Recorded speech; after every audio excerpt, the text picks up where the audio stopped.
Bismillahirrahmanirrahim. Assalamualaikum warahmatullahi wabarakatuh. Alhamdulillah ya, hari ini kita berjumpa lagi.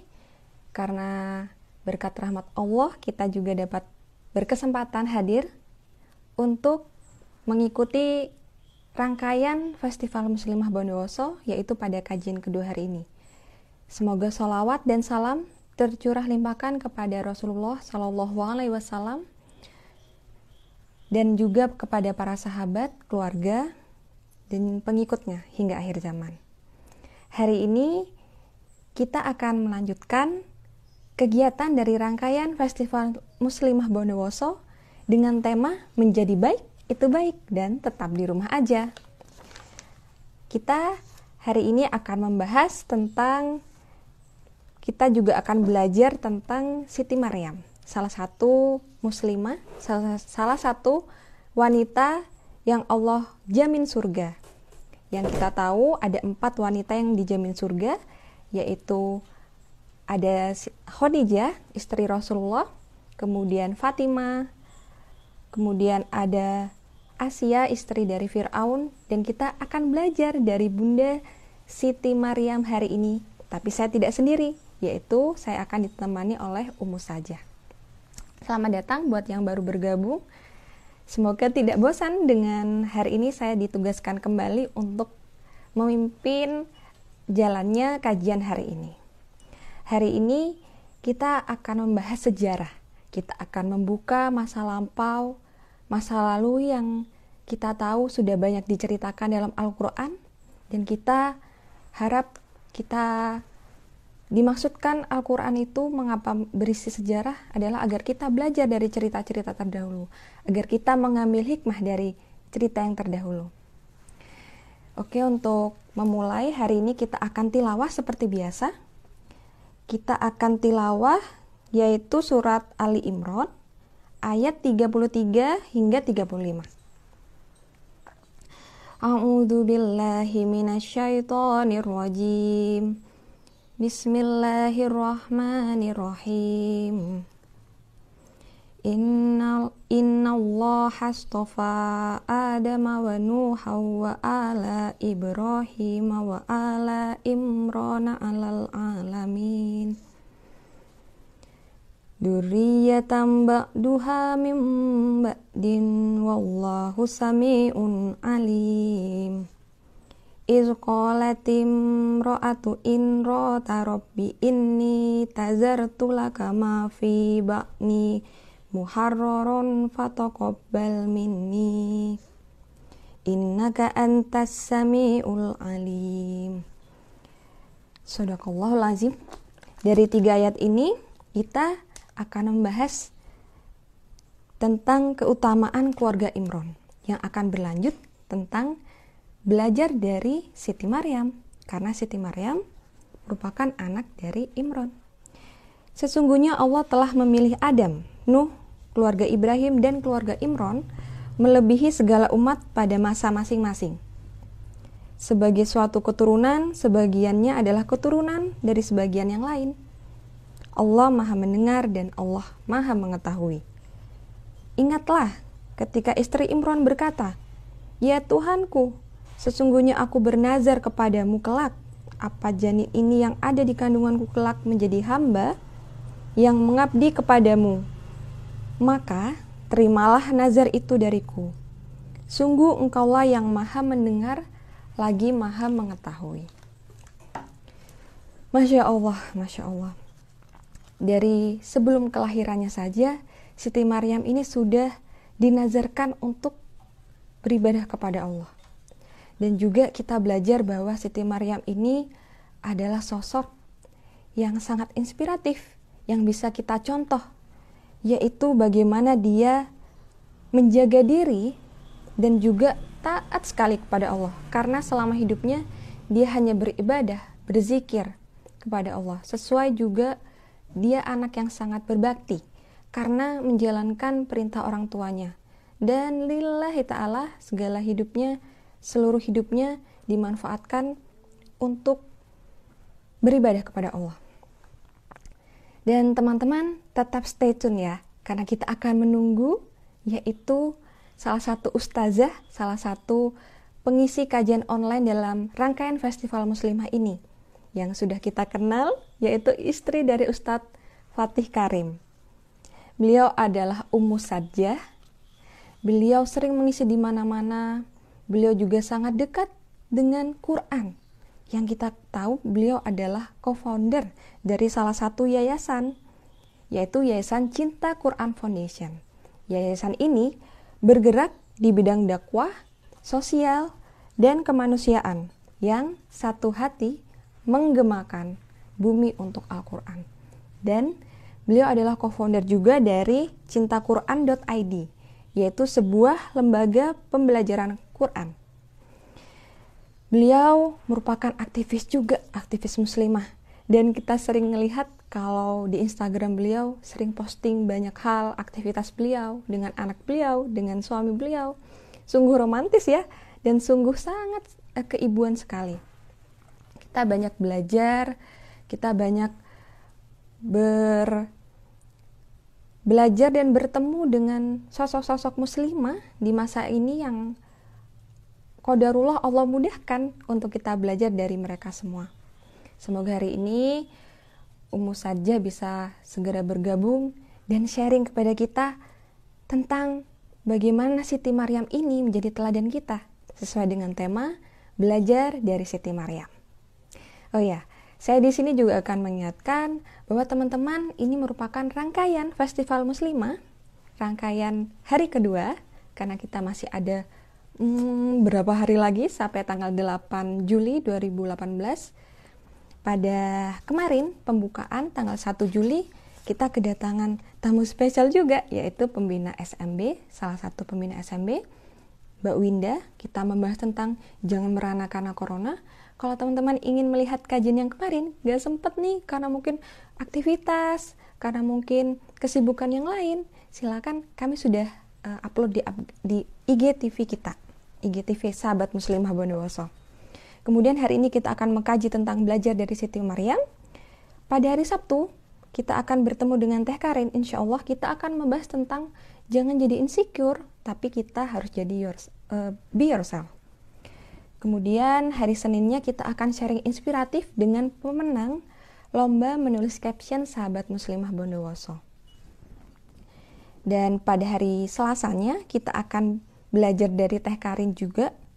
Dengan Teh Konita kita akan belajar tentang peran wanita dalam dakwah Islam. Sedangkan pada hari Rabu kita akan penutupan, kita akan main games bareng, dan akan ada launching mini books dari Sahabat Muslimah Bondowoso.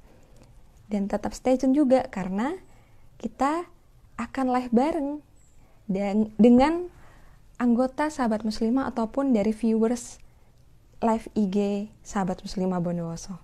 Gitu teman-teman. Dan teman-teman udah dari mana aja nih? Datang dari mana saja? Kalau kemarin ada yang datang dari Jakarta, ada dari seluruh penjuru Bondowoso, ada juga dari Banyuwangi. Masya Allah, tabarakallah. Terima kasih yang sudah menyempatkan hadir, terima kasih yang sudah antusias, terima kasih yang sudah menyebarkan info ini ke semuanya. Semoga Allah jadikan amal jariah untuk kita semua ya. Amin, amin ya rabbal alamin. Dan sambil menunggu Ummu Maryam, sambil menunggu Ummu Sajjah datang, kita akan membahas tentang mengapa sih Festival Muslimah ini diadakan. Jadi seperti yang udah disampaikan, alhamdulillahirabbil alamin, Sahabat Muslimah Bondowoso yang bergerak di bidang kemuslimahan, dakwah kemuslimahan, sosial juga. Kami sudah berdiri sejak 1 Juli 2017. Jadi sejak 3 tahun lalu. Rangkaian Festival Muslimah ini adalah menyambut dan juga rasa syukur kami menyambut milad ulang tahun dari komunitas Sahabat Muslimah Bondowoso ini. Masya Allah, kita sapa teman-teman kita. Ada yang dari Kalimantan Selatan. Ahlan wa sahlan Uti, kemudian dari Sydney Hamzah, kemudian dari Bandung Intan Mulia, dan juga dari ujung timur Bondowoso. Wah, ini mungkin sekitar Kawaijen ya, Kawijen ke sana, daerah Ijen. Aduh.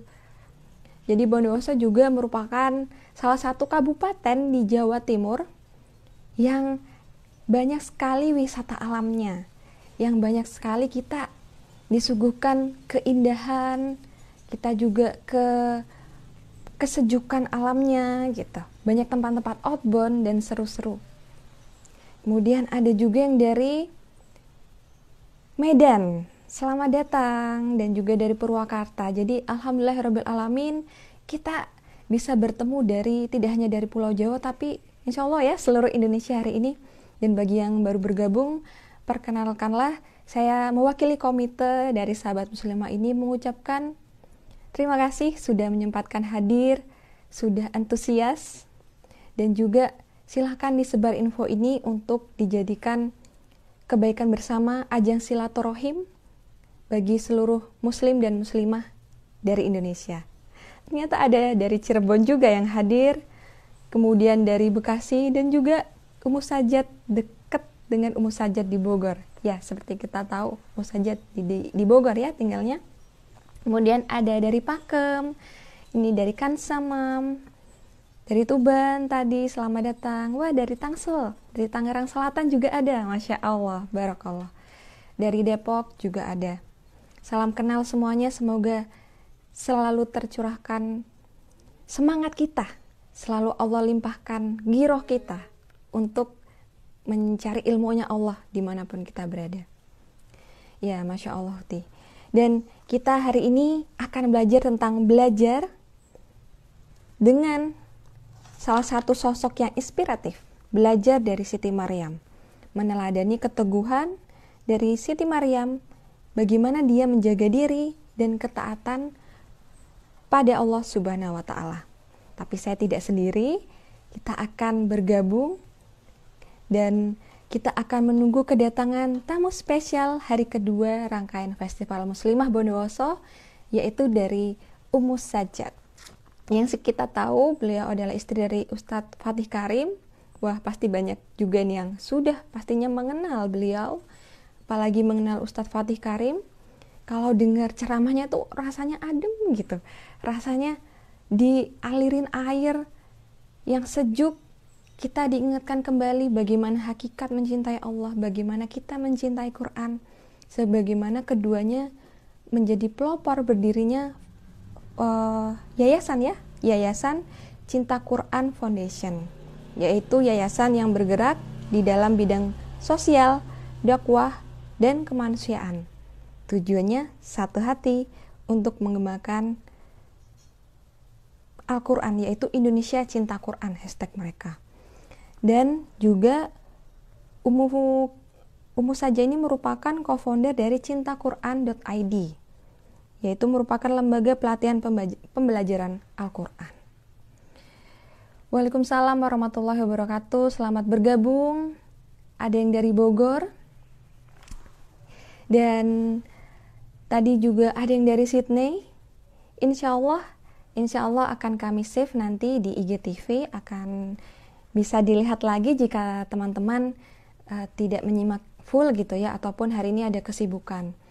Dan bismillahirrahmanirrahim ya, semuanya semoga tercurahkan kesehatan. Bagaimana kabarnya hari ini? Tentunya masih di masa corona, masih di masa di rumah aja sesuai hashtag kegiatan Festival Muslimah Bondowoso ini, yaitu Festival Muslimah Bondowoso menjadi baik itu baik.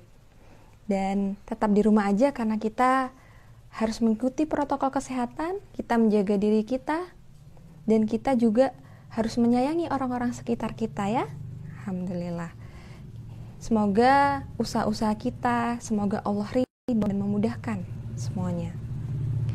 Dan teman-teman, di sini sahabat Muslimah Bondowoso, kami sudah berdiri selama 3 tahun.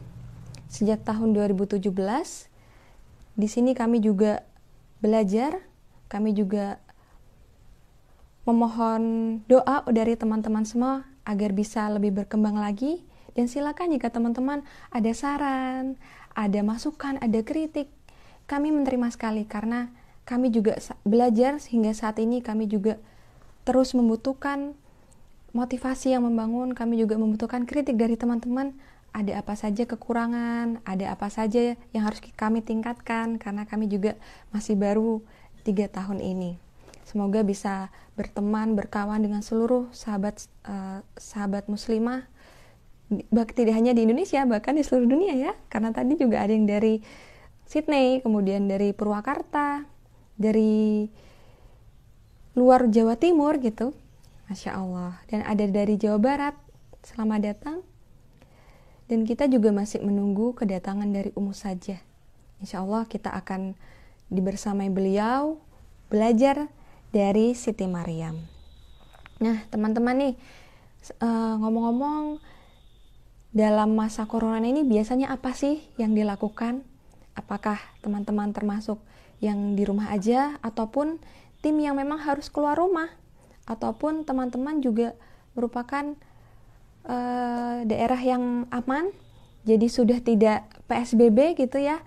Nah di Jawa Timur ini info yang terbaru adalah masih masuk zona merah gitu, bahkan zona hitam di Surabaya. Jadi kami juga masih menjaga untuk tidak terlalu banyak aktivitas di luar. Kalaupun ada aktivitas di luar, harus mengikuti protokol kesehatan, menjaga jarak tadi, membawa hand sanitizer, dan juga cuci tangan sebelum makan, dan tidak bersentuhan dulu. Masya Allah, hikmah corona ini juga banyak, dan kita juga disadarkan ternyata dengan adanya corona ini. Kenapa? Karena muslimah itu ternyata sudah terjaga sekali. Allah memerintahkan untuk tidak bersalaman dengan sembarang orang. Allah menyuruh kita untuk menutup diri.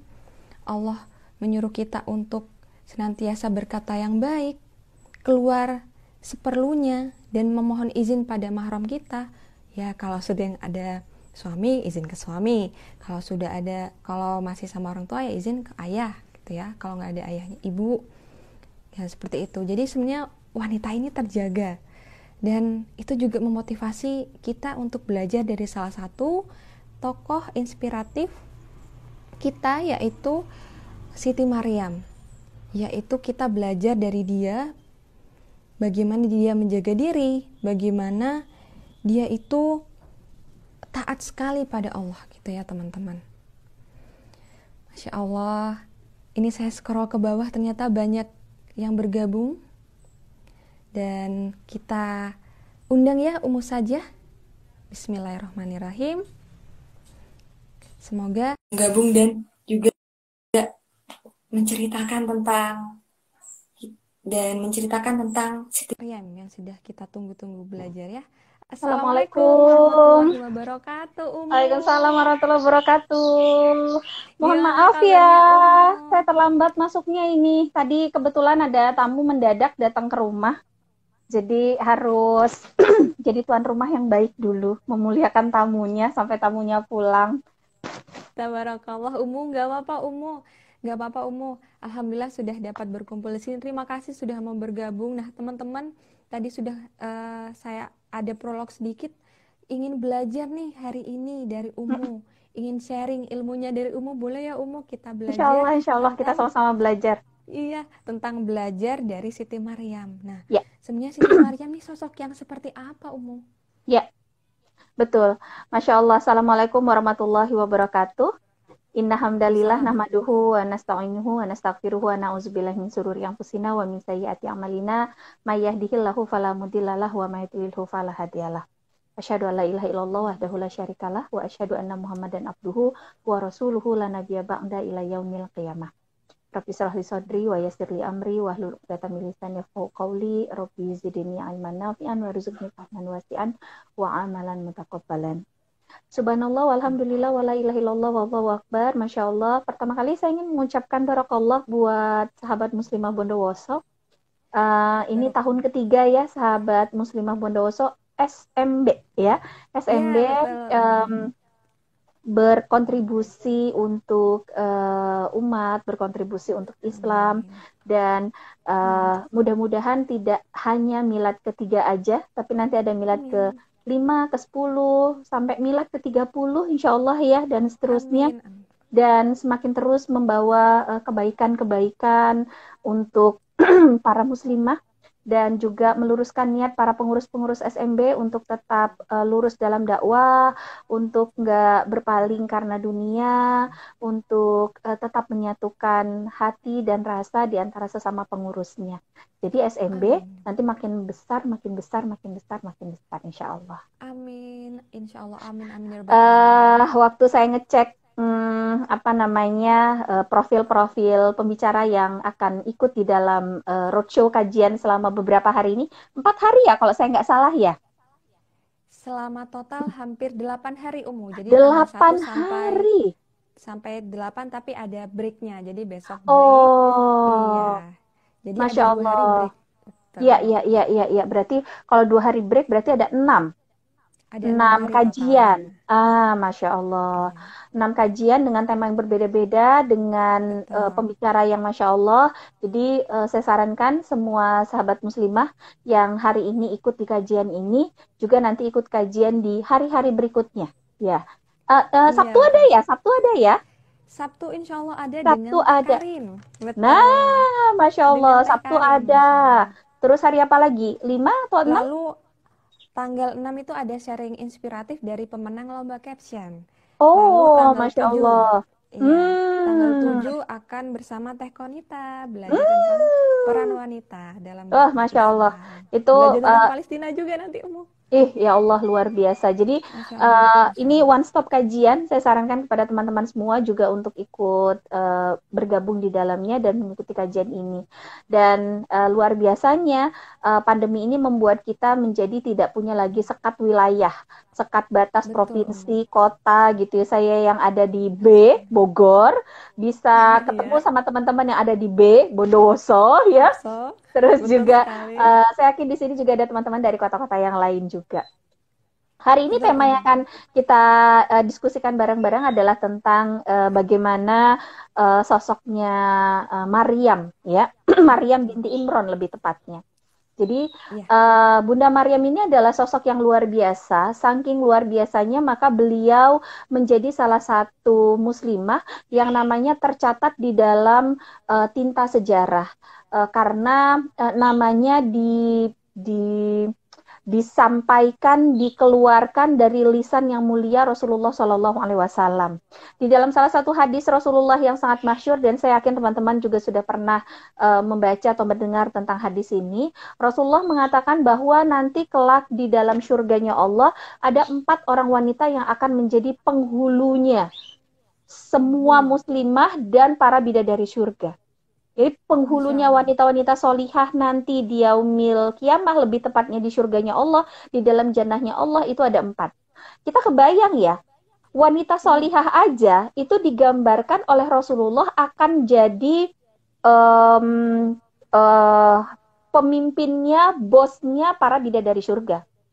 Terus iya, kalau benar kita banget. lebih down lagi, lebih turun lagi, bidadari surga itu kan digambarkan di dalam Al-Quran adalah wanita-wanita yang mereka tidak pernah tersentuh sedikit pun oleh laki-laki manapun. Benar sekali, Yang kalau Cantiknya ngelihatnya, luar biasa.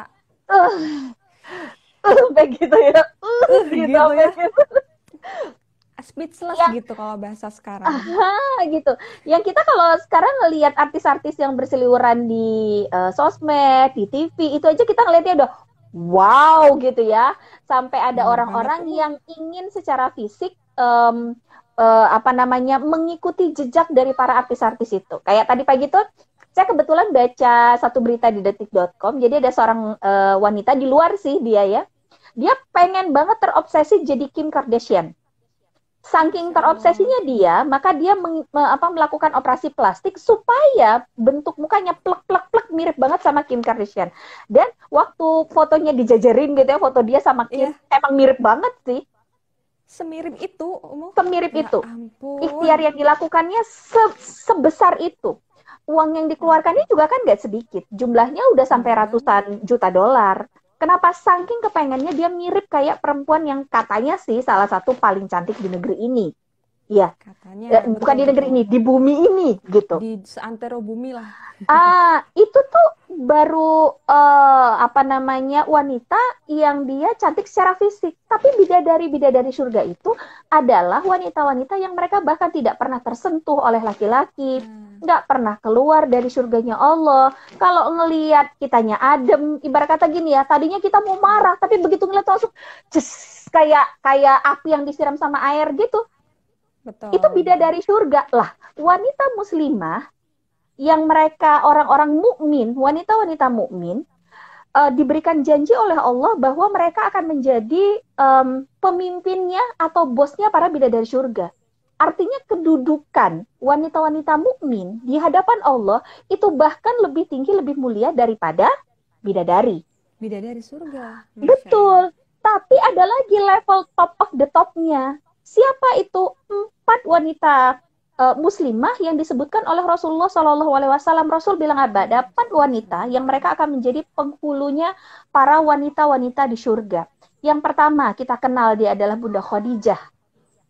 Kemudian yang kedua ada Fatimah, putrinya Rasul. Rasulullah Shallallahu Alaihi Wasallam sendiri. Kemudian yang ketiga ada Asiyah, istrinya Fir'aun. Dan yang keempat adalah Maryam Maryam. binti Imran.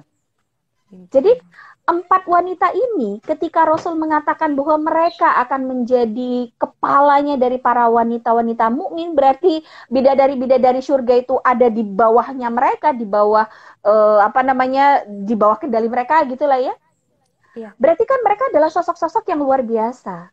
Makanya kalau Sangat kita luar mau biasa. mencari, sangat luar biasa, betul.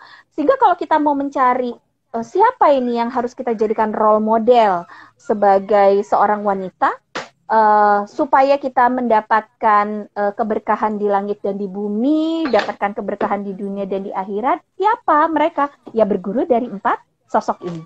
Sosok Nah hari ini, wanita betul. Nah 4 sosok wanita ini kan sebetulnya memberikan gambaran yang variatif kepada kita tentang bahwa wanita muslimah itu dia bisa saja mendapatkan surganya Allah dengan kondisi mereka di dunia yang berbeda-beda. Kita lihat bagaimana Bunda Khadijah.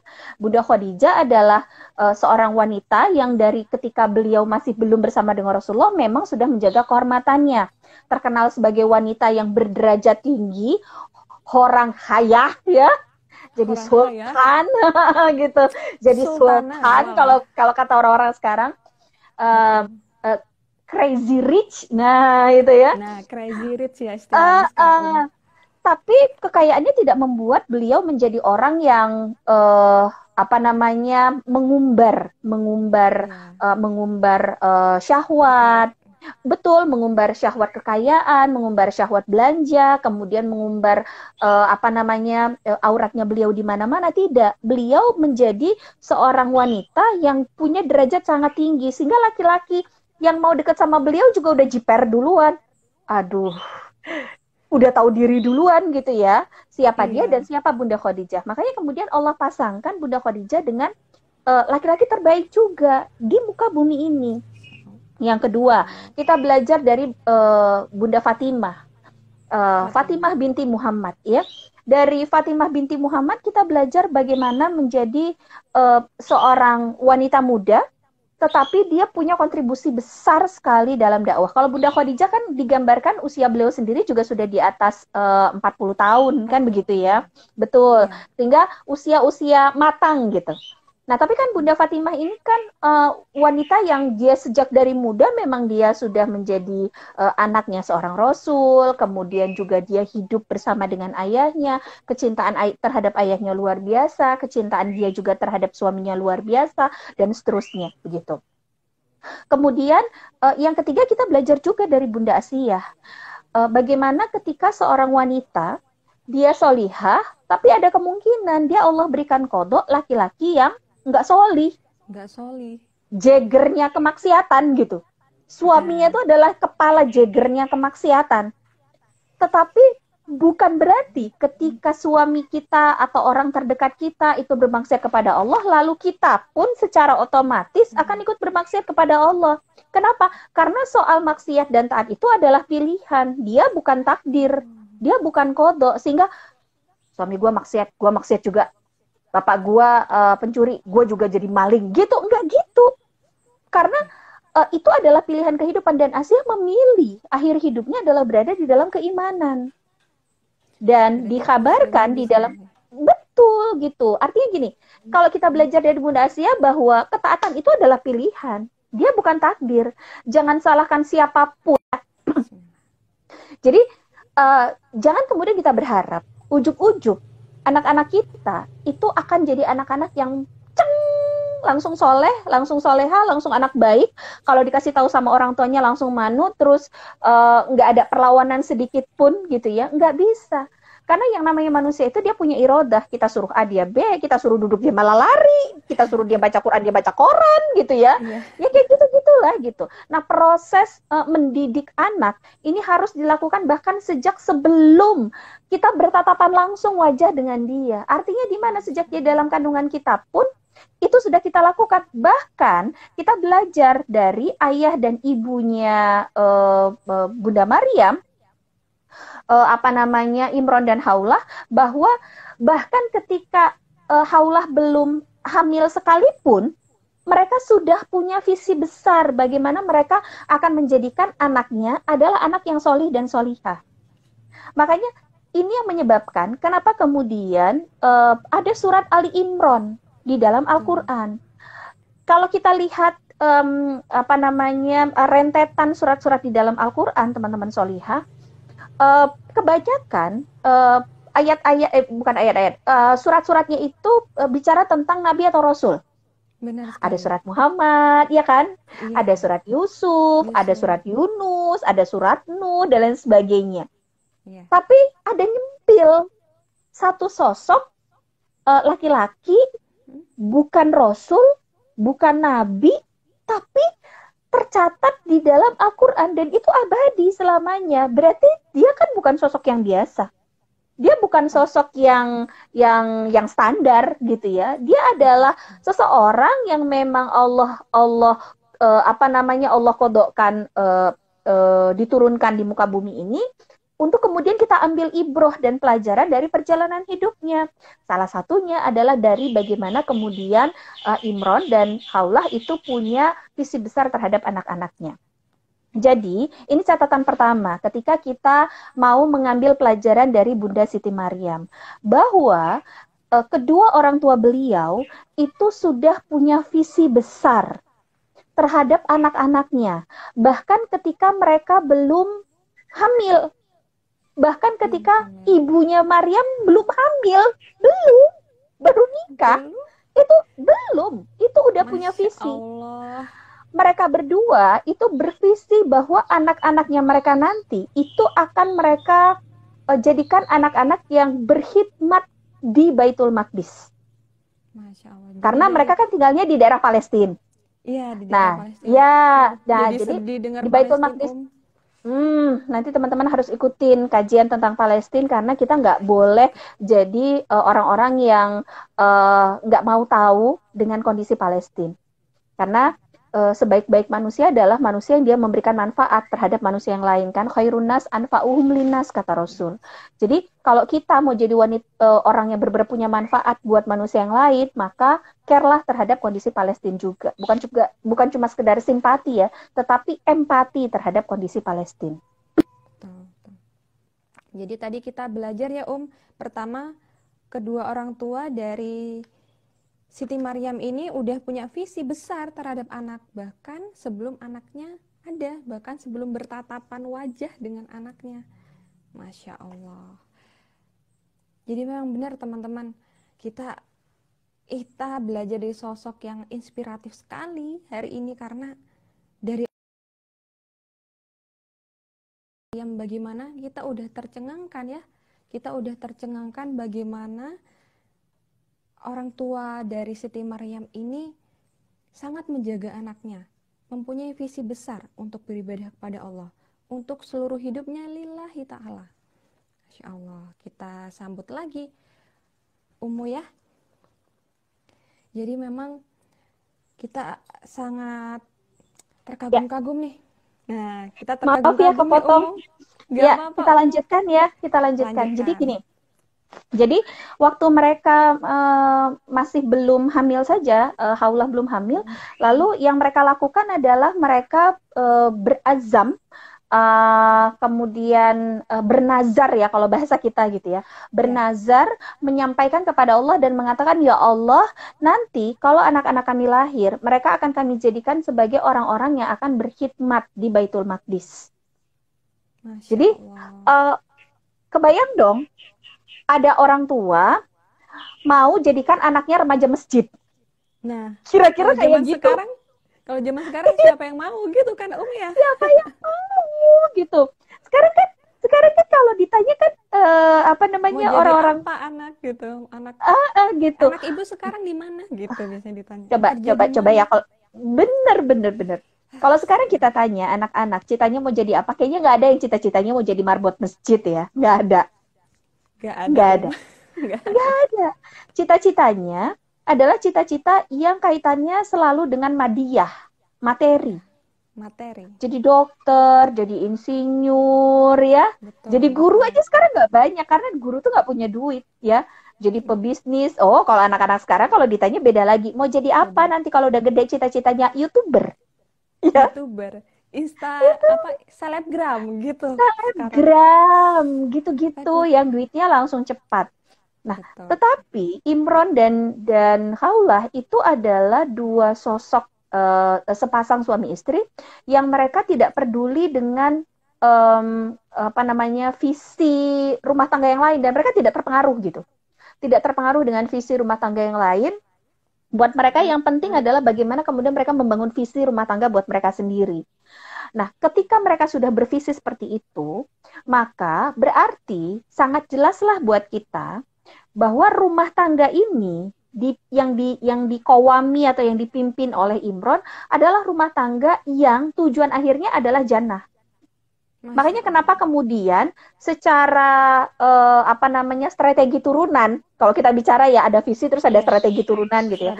Maka strategi turunan yang dilakukan adalah salah satunya menjadikan anak-anak yang dilahirkannya adalah anak-anak yang akan cinta terhadap masjid. Dalam hal ini adalah Baitul Maqdis gitu ya. Nah, kemudian dalam perjalanan waktunya lalu kemudian Haulah hamil, kemudian melahirkan. Pada saat melahirkan, harapan mereka anak yang dilahirkan adalah seorang laki-laki. Tetapi qadarullah ternyata yang lahir adalah perempuan. Gitu. Nah, ketika yang lahir perempuan, lalu kemudian Haulah dan Imron menyampaikan lagi kepada Allah Subhanahu Wa Taala, ya Allah, ini anak yang kami lahirkan ini adalah seorang perempuan. Tetapi Engkau yang Maha Tahu ya Allah, apa yang terbaik buat kami. Dan akan tetap kami jadikan anak ini adalah anak yang akan berkhidmat di Baitul Maqdis. Nah, itu menunjukkan lagi kepada kita bahwa kalaupun kita melahirkan anak laki-laki atau anak perempuan, sama-sama akan bisa menjadi jalan buat kita untuk menuju surganya Allah. Dan ini menjadi pelajaran lagi buat kita bahwa setiap qada atau takdir yang Allah tetapkan buat kita adalah sebuah hal yang baik. Wa asa an takrahu syai'a wa huwa khairul lakum wa asa an tuhibbu syai'a wa huwa syarrul lakum wallahu ya'lamun wa antum la ta'lamun, kata Allah. Jadi bisa jadi kamu tuh enggak suka punya anak perempuan padahal itu baik bagimu. Bisa jadi kamu mengatakan anak laki-laki itu is the best. Anak perempuan itu enggak banget gitu ya. Kenapa? Karena anak laki-laki itu bisa bantu cari nafkah. Nanti kalau kami udah tua, dia juga bisa akan ngasih duit sama kami. Tapi kalau anak perempuan, nanti kalau udah nikah, dia di bawah suaminya. Terus kalau dia misalnya kerja, dia udah nikah, dia mau ngasih kami, dia mungkin harus izin dulu sama suaminya. Terus yang namanya perempuan, kalau dia udah nikah, kan ketaatan dia berpindah dari orang tua kepada suami. Kan gitu ya? Iya. Enggak banget kalau punya anak perempuan gitu. Padahal Allah bilang apa? Punya anak laki-laki untuk satu pasang suami istri bisa jadi itu khair. Tapi buat pasangan suami istri yang lain bisa jadi itu syar, bisa jadi itu buruk. Maka Allah katakan apa di akhir ayat ini? Wallahu ya'lamun wa antum la ta'lamun. Allah itu Maha tahu apa yang terbaik. Sementara kamu manusia ya kita ini, gitu ya. Itu Iya. sesungguhnya nggak tahu apa-apa tentang takdir-takdir Allah, ketentuan-ketentuan Allah dan skenario Allah. Jadi ketika kemudian Haulah melahirkan seorang anak perempuan, padahal mereka tadinya punya harapan, ya namanya manusia ya, Iya, manusia gitu betul. punya harapan. Ya, Sama lah kayak gini berharap. sebetulnya, sama lah kayak gini sebetulnya. Maaf, ini saya ngobrolnya dengan Mbak siapa? Saya lupa. Mbak Rina Oh ya? iya, saya dengan Rani, Mbak Rani. Ah, Mbak Rani itu, Rani Iya. Rina, hampir aja. Nah, jadi gini Mbak Rani, contohnya saya sendiri ya, Iya, secara iya. pribadi ini, waktu saya hamil anak pertama, harapan besar kami anak pertamanya adalah laki-laki. Qadarullah, Iya. Allah berikan anak laki-laki. Ah, Sekian lama menunggu, lalu kemudian saya hamil lagi nih, anak yang kedua. 10 tahun nunggu, baru kemudian hamil lagi anak kedua. ini lagi. Hamil anak kedua, harapan dong, anak yang pertama Iya. udah laki-laki, yang kedua perempuan dong, biar Iya. sepasang, kan gitu Biar ya. Ya itu sepasang. harapan ya, secara manusiawi, kita kepengen tuh punya anaknya sepasang. Qadarullah, Allah belikan anaknya laki-laki lagi. Kalau kalau Jadi, kita pakainya kalau kita pakainya apa namanya perasaan manusia, pikirannya perasaan. manusia, ekspektasinya manusia gitu, kita pasti bilang gini, ya Allah nggak banget deh, anak aku kan satu udah laki-laki, yang satu perempuan, kenapa sih gitu. Ternyata bukan gitu. Ternyata adalah Allah memberikan dua-duanya laki-laki dan ini adalah yang khair buat Yang kamu. khair. Nah, ini juga yang dilakukan oleh Imron dan Khawlah. Masya Sehingga mereka Allah. kemudian berdua sangat legowo dan berbesar hati ketika Allah berikan mereka anak perempuan. Dan memang kemudian di dalam perjalanan hidupnya, anak perempuan yang kemudian diberi nama Maryam binti Imron ini Maryam. akan menjadi salah satu dari 4 penghulunya surga. Surga. Masya Allah. Betul, luar biasa. Ya. Luar biasa Nah, sekali. luar biasa banget. Dan sepanjang perjalanan kehidupannya Maryam, memang betul-betul Imron dan Haulah itu memang membuat dan men-setting Maryam itu memang hidupnya nggak jauh-jauh dari Baitul Maqdis. Baitul Maqdis. Nggak jauh-jauh dari masjid, kalau bahasa kita ya, nggak jauh-jauh Iya. dari masjid gitu. Karena masjid itu adalah, kalau kita mengatakan masjid itu adalah rumah Allah gitu ya. Jadi Betul. itu adalah pusatnya ibadah, di situ adalah apa namanya tempat di mana ribuan orang atau ratusan ribuan orang bahkan bersujud setiap hari. Itu adalah tempat di mana kumpulan doa-doa dilantunkan. Itu adalah tempat pusat-pusat kajian, Pusat-pusat pusat-pusat kajian. ekonomi dan seterusnya gitu ya. Itu kan letaknya di masjid. Sehingga kemudian orang yang dia hidup besar dan hatinya terpaut pada masjid akan menjadi orang-orang yang akan mendapatkan keberkahan dari Allah. Dan seperti yang kita tahu juga di dalam salah satu hadisnya Rasulullah SAW pernah menyampaikan bahwa nanti di yaumil kiamah akan ada naungan Allah. Di yaumil kiamah itu nggak ada lagi yang namanya naungan atau perlindungan gitu ya. Iya. Hanya ada satu tempat berlindung pada saat nanti di yaumil kiamah. Dan itu satu-satunya adalah naungannya Allah. Bukan naungan yang dibikin oleh manusia. Di bawah naungan itu nanti akan berkumpul 7 golongan manusia. Ada pemimpin yang adil di situ, ada pemimpin yang adil di situ. Kemudian ada orang yang memberi dengan tangan kanan tapi tangan kirinya nggak tahu. Ada seorang laki-laki yang diajak berzinah oleh perempuan yang berkedudukan dan kaya dan cantik dan semua-semuanya, tapi dia bilang aku lebih takut sama Allah daripada sama kamu, gitu. Masya Allah. Terus adalah orang-orang yang dia bertemu dan berpisah karena Allah. Terus ada lagi orang-orang yang dia selalu menghidupkan malam-malamnya di saat orang-orang lain sedang terjaga. Dan ini yang berikutnya, apa itu? Pemuda-pemuda, termasuk di dalamnya juga pemudi-pemudi yang hatinya senantiasa terpaut pada masjid. Masya Allah. Jadi banyak double-double keberkahan, kebaikan ya Allah. Iya, makanya kalau kemudian Imron dan Khawlah betul-betul mengazamkan Maryam itu nggak jauh-jauh dari Baitul Maqdis, memang pas. Karena apa namanya di sekian ratus tahun berikutnya di masanya Rasulullah SAW memang Rasul menyampaikan Orang-orang, anak-anak muda, ya kita-kita ini gitu. Kita kan masih muda ya Mbak Rani. Kita kan masih Kita muda masih ya. muda kok Om. Iya, Masih masih muda. muda. Iya dong, Uh-uh. masih semangat. Jadi kita-kita ini adalah orang-orang yang bisa mendapatkan kesempatan mendapatkan perlindungan Allah nanti di yaumil kiamah. Ketika apa? Amin. Ketika hati kita nggak bisa jauh dari masjid. Amin. Ketika diri kita nggak bisa jauh dari masjid. Karena masjid itu memang harusnya dia dimakmurkan. Bukan cuma sekedar dimegahkan, lalu kemudian ditinggalkan. Iya. Atau bukan cuma sekedar dibesarkan, dimegahkan, lalu kemudian hanya dihidupkan di 5 waktu sholat saja. Iya. Di antara itu dikunci, digembok, nggak boleh masuk. Padahal masjid di masanya Rasulullah SAW dan para sahabat, Masjid Nabawi itu dijadikan sebagai pusatnya kehidupan Madinah. Pusat kehidupan Madinah. Pusat kehidupan Madinah. Rasul tinggalnya di situ, cuma melangkah beberapa langkah udah masuk ke Raudhah, kan ya, Iya, dari rumahnya iya, Rasulullah Shallallahu Alaihi Wasallam. Allah. Lalu kemudian para mu'alaf yang dibuang dari keluarganya ditampung di masjid. Tampung Lalu masjid. kemudian yatim piatu, duafa, fakir miskin dan sebagainya itu mereka juga ditampung di masjid. Lalu kemudian kegiatan ekonomi, pembagian zakat, infak sedekah, dan lain sebagainya, itu semuanya ada di masjid. Lalu ketika Rasulullah dan para sahabat menyiapkan strategi untuk berperang, itu juga posisinya ada di Masjid Nabawi. Lalu kemudian untuk ibadah-ibadah mahdoh, sholat, kemudian nanti ada tarawih, ya, tadarus, dan lain sebagainya. Itu posisinya ada di masjid.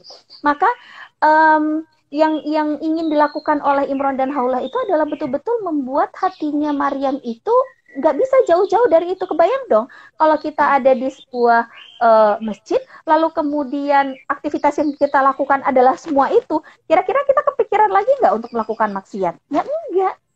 Soalnya banyak banget kebaikan-kebaikan yang harus kita lakukan gitu. Yang harus kita lakukan. Karena kan pilihannya dua. Manusia itu kalau dia nggak sibuk dalam ketaatan, maka dia akan disibukkan dalam kemaksiatan. Betul. Jadi kenapa kemudian pemuda-pemudi yang hatinya senantiasa jatuh cinta dan terpaut pada masjid itu adalah orang-orang yang akan mendapatkan naungan Allah kelak? Karena di zaman sekarang, masjid itu bukan satu tempat yang cozy. Ya. Bukan tempat yang enak buat nongkrong. Ya, yang bukan satu mebel gitu ya. Nggak Instagramable banget. Udah gitu, nggak bisa tempat kongko-kongko. Gitu ya. Nah, iya. Bisa ngopi-ngopi cantik gitu. Nah, itu dia. Makanya orang-orang yang dia akhirnya menghidupkan masjid pasti adalah orang-orang yang terpilih. Pasti adalah orang-orang yang luar biasa. Karena mereka menjadi minoritas di sebuah lingkungan yang mayoritas kemaksiatan gitu ya. Kemudian mereka jadi minoritas yang taat. Nah, ini yang kemudian dilakukan juga oleh Imron dan Haulah. Dan ini singkat cerita ya, karena saya sebetulnya ingin mengajak teman-teman untuk belajar dari Maryam binti Imron ini bukan dari sisi sirohnya.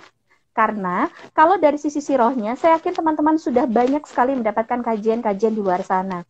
Tapi yang mau kita gali adalah hikmah-hikmah di balik bagaimana kisah hidupnya Bunda Siti Maryam gitu. Dan dari sini kita juga belajar tentang pemuda yang dia jatuh cinta pada masjid itu tadi gitu ya. Maryam itu kemudian menjadi muslimah yang terjaga.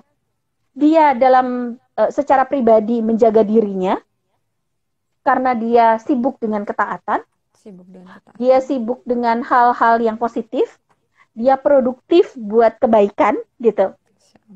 Dan di sisi lain dia nggak kepikir buat maksiat. Lalu kemudian yang kedua, selain dia punya ikhtiar untuk melindungi dirinya sendiri, Allah pun akhirnya melindunginya. Kenapa? Karena memang dia nggak pergi ke tempat-tempat yang enggak. Iya. Dia nggak pernah berpikir dan nggak pernah pengen pergi ke tempat dugem. Dia nggak kepengen dan nggak berpikir untuk pergi kongko-kongko dengan tujuan yang nggak jelas. Dia nggak kepengen cuma ngumpul-ngumpul cuma sekedar hahihi. Dia nggak mau kayak gitu karena dia tahu, dia paham dan dia dibesarkan oleh ayah ibunya. Waktunya harus penuh dengan kemanfaatan dan itu yang dia lakukan gitu. Lalu kemudian seiring lagi dengan berjalannya waktu, semakin dia dewasa, semakin dia dewasa, semakin dia dewasa, ya namanya wanita sudah balik ya, maka kemudian yang apa namanya yang biasanya dilakukan kemudian adalah menikah kan gitu ya. Betul. Menikah, uh, wanita solihah akan dapatnya laki-laki yang solih. Sorry.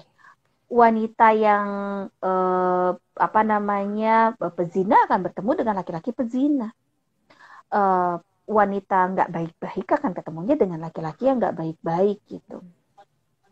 Walaupun dalam sejarah perjalanan Islam, kita tahu ada beberapa wanita solihah yang mereka Allah kodokkan bersuamikan laki-laki yang nggak solih. Tetapi ini menjadi ibroh buat kita ya, seperti Bunda Asiyah dengan Fir'aun, kan begitu ya. Atau misalnya Nabi Nuh dengan istrinya. Istrinya, betul. Nah, kebalik ya. Kalau yang tadi kan Jadi yang kebalik. istrinya soli, suaminya soli, suaminya maksiat. Yang ini kebalik kalau Nabi Nuh gitu. Tapi itu menjadi pelajaran bagi kita bahwa ketika pun Allah kodokkan kita mendapatkan ujian dari sisi suami, orang tua, anak, dan sebagainya, bukan berarti kemudian kita jadi mengatakan kepada Allah, ya Allah ini nggak adil, aku ini orang baik, harusnya aku dapatnya orang baik lagi. Padahal kata Allah, ya ketika kamu diberikan ujian begini, inilah jalan bagimu untuk menuju surganya Allah. Pintu surganya Allah malah dibuka lewat itu gitu, lewat ujian yang diberikan dalam bentuk suami, dalam bentuk anak, dalam bentuk orang tua, dalam bentuk pekerjaan, dalam bentuk teman, dalam bentuk amanah aktivitas dakwah dan lain sebagainya. Masya Allah. Nah, begitu kondisinya. Jadi Maryam itu adalah wanita yang solihah banget karena dia nggak pernah kenal laki-laki, hidupnya selalu ada di Baitul Maqdis, dia adalah anak yang sayang banget sama bapak ibunya. Apa namanya, tidak ada satu laki-laki pun di masa itu yang selevel sama Maryam. Selevel ya kalau kita bilang gitu. Selevel, betul. Kalau bahasa kerennya kita bilang sekufu. Jadi menikahlah dengan orang yang sekufu gitu ya. Sekufu itu kan ulama berbeda pendapat ya. Ada ulama yang mengatakan bahwa sekufu itu berarti apa namanya orang kaya sama orang kaya. Sekufu itu apa namanya orang berpendidikan sama berpendidikan gitu. Betul. Tapi ada juga yang mengatakan bahwa sekufu itu adalah soli sama soli. Nah, dalam hal ini ternyata pada saat itu tidak ada satu laki-laki solih pun yang dia cukup selevel dengan Bunda Maryam. Nah, makanya kenapa kemudian Allah itu memberikan satu mukjizat lewat Bunda Maryam. Bukan Bunda Maryam yang punya mukjizat ya, tapi Allah menunjukkan kebesarannya Allah gitu. Bahwa bisa jadi ada wanita yang dia tidak menikah, tidak pernah tersentuh oleh laki-laki, tetapi dia punya anak, dia bisa hamil, gitu. Nah, ternyata qadarullah kan di dalam perjalanannya Bunda Maryam hamil tanpa ada suaminya. Jangankan suami, pacar, jangankan suami, cememew aja dia nggak punya. Bahkan gak kepikiran mungkin ya ya. Nggak kepikiran. Itu dia. Jadi karena dia nggak kepikiran, terus dia nggak punya, apalagi punya pacar, udah pasti enggak ya. Kemudian Allah qadakan beliau hamil. Nah, ini kemudian menjadi hikmah berikutnya buat kita. Karena sepanjang kehamilannya Bunda Maryam, hampir semua orang yang ada di kota itu, semuanya itu mencaci, maki, memfitnah, membuli habis-habisan Bunda Maryam day by day. Aduh, oh dasar gitu perempuan. Ya, netizen kan mulutnya julid ya. Iya, di sana mungkin lebih julid kali ya Bunda. Lebih julid lagi. Jadi, katanya anak masjid, hamil. Hamil di luar nikah. Tuh, ya. Iya. Terus apa lagi? bapak ibunya soleh, anaknya kayak gitu. Di luar sih kelihatannya assalamualaikum bu, assalamualaikum mbak, permisi dulu ya. Rupanya banyak rupanya laki-lakinya. Gitu. Itu kan Astagfirullahaladzim. kalau kita umpamakan dengan kondisi sekarang, begitulah yang dihadapi oleh Bunda Maryam. Bunda Maryam. Setiap hari selama 9 bulan. Kebayang nggak? Iya. Kita aja nih Iya. posting di Facebook satu tulisan, atau kita menyuarakan isi hati kita di Facebook, di Instagram. Terus kita kan doyan banget ya bacain komen orang-orang yang masuk ke sosmed kita ya. Betul. Giliran komennya yang bagus-bagus, subhanallah, masya Allah, solihah banget, izin repost ya sis, gitu-gitu ya, kita senang. Tapi kalau misalnya yang masuk itu haters yang bilang gini, sok suci banget sih loh, dulu juga gue sama kayak gue, buka-buka aurat sekarang, sok suci banget gitu. Kita segitunya aja udah baper ya. Baru satu komenan, baru satu. Dan sekali-kali, bukan tiap hari. Dari satu orang, bukan semua orang, kan bukan dari semua followers kita dibully kan, enggak, paling cuma satu di antara 10.000 gitu. Itu aja kita bisa kepikiran, gak enak makan, gak enak tidur, bawaannya kesel, akhirnya bikin status WA. Dasar manusia, nulis bener tetap salah, nulis salah makin salah. Terus mau lo apa? Lo terakhir kita yang akhirnya kepancing, ya kan? Iya, malah kita yang jadi kesel sendiri. Gitu. Nah, dari sini kita belajar bahwa bukan berarti ketika kita solihah, lalu kemudian semua orang bisa kita yakini akan suka sama kita. Karena selalu saja akan ada orang-orang yang gak suka ketika melihat ada muslimah yang jadi muslimah yang solihah. Nah, biasanya buktinya Bunda Maryam. Iya, mohon maaf, ternyata waktu kita udah tinggal dikit, tinggal 2 menit lagi. Oh iya, baik. Insya Allah. Simpulkan tentang bagaimana keutamaan dari Siti Maryam ini, Iya, betul. Nah, jadi teman-teman sekalian yang dimuliakan oleh Allah, hal pertama tadi yang kita ambil pelajarannya adalah bahwa ketika nanti teman-teman menikah, bagi yang masih single atau yang sudah menikah, tetapi ketika di awal pernikahan visi rumah tangganya masih belum jelas, kenapa nikah? Ya karena udah pacaran 5 tahun. Kenapa nikah? Ya udah kadung, soalnya udah lama sama dia. Kenapa nikah? Ya udah gimana? Soalnya saya hamil duluan, gitu ya. Yang kayak gitu itu misalnya. Tapi nauzubillah min zalik, mudah-mudahan itu tidak terjadi. Maka masih ada waktu, mumpung nafas kita masih ada di sini. Mumpung kita masih diberikan ruh oleh Allah, maka hal yang pertama yang harus kita lakukan adalah menginstal ulang, mencoba untuk mendefrak lagi dan menemukan lagi apa sebetulnya visi rumah tangga kita. Dan sebaik-baik visi rumah tangga adalah ketika membawa rumah tangganya ke surga. Kemudian yang kedua adalah salah satu hal strategi turunan ketika setelah menginstal visi adalah menjadikan anak-anak kita adalah anak-anak yang mereka akan dekat, akan taat, akan takut sama Allah. Teknisnya nanti bisa macam-macam. Bisa anaknya kita masukin pesantren, bisa anaknya kita masukin sekolah ini, bisa anaknya kita panggilin mentor, guru, misalnya gitu. Seperti Muhammad Al-Fatih kan tidak ditempatkan di masjid oleh ayahnya, tetapi dipanggilkan mentor, kan? Lalu kemudian yang berikutnya adalah yang ketiga, ketika pun Allah memberikan kita qadha yang tidak sesuai dengan ekspektasi kita, belum tentu itu adalah qadha yang buruk buat kita. Belum tentu itu adalah takdir yang gak baik buat kita. Dan bukan berarti Allah benci sama kita. Lagi-lagi kita ingat, wallahu ya'lamun wa antum la ta'lamun. Allah yang maha tahu apa yang terbaik buat kita, dan kita manusia itu gak